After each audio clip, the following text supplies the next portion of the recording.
Go for it. So my original vision for this was a full-scale wall mount. Okay.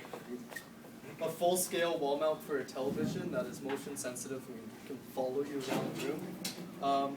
Between me and my original vision, this is the bastard child. And then one of the main problems I had was when just turning it on, it shoots around a lot. So when I give it the initial power, that moves fast. I haven't had time to put in any attempts to make it solve that. And there's also an initial problem when just supplying it power.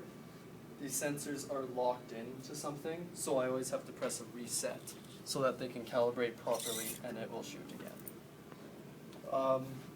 So if I walk in front of this thing, is it going to know where I am? It'll pick a frame to begin with, so right now it is mad at you. And now it's locked into you. And if you move slowly, it'll find what frame you're in. So currently it is focused at the center frame.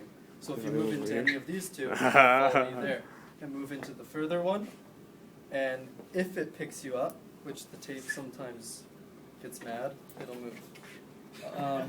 That's not bad though. That's pretty good. And then move further over here. Get away from me. The only problem is it does have a long delay.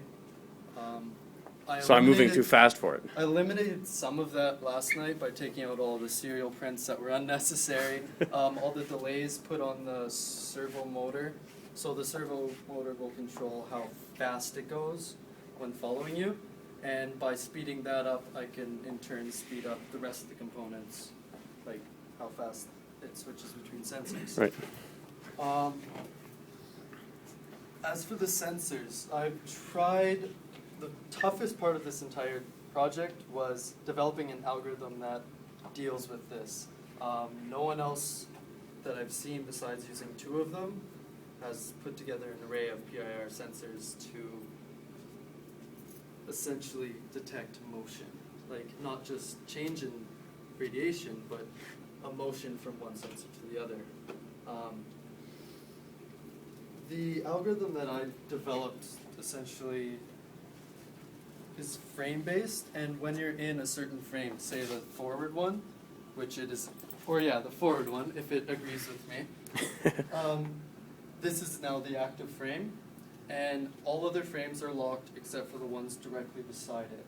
So when I move to the one beside it, if it detects me and doesn't see everyone else in the side, it'll just move to that frame. It will not move fast if I make it all the way over here. And I also implemented something that is a lock.